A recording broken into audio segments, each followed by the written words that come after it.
Welcome to Week 15, the playoff semifinals in most of your fantasy leagues. And the theme today is that there is no participation medal in fantasy football. Unlike much of the new wave in our current society, you don't get rewarded just for showing up. We suffer in a new culture which is breeding the competitive spirit out of much of our youth, and which basically tells us that things like sports are stupid. If you believe that, you're stupid. However, in fantasy football, you have to win, place, or show, or you go home with nothing. It is a sad state of affairs that competition is being driven out of the social norm.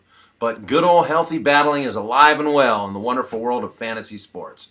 So if you want your kids to feel all warm and fuzzy no matter what, let the rest of society take care of them.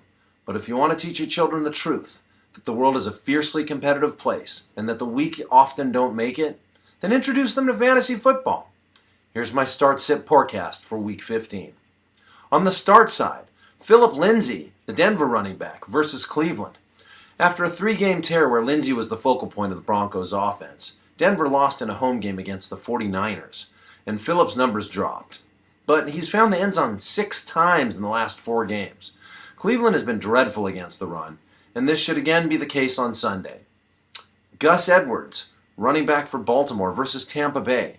Gus the Bus has clearly established himself as the lead back in Baltimore, and even with Kenneth Dixon chipping into his production, he's still getting over 15 touches a week. Count on decent flex numbers with high RB2 upside.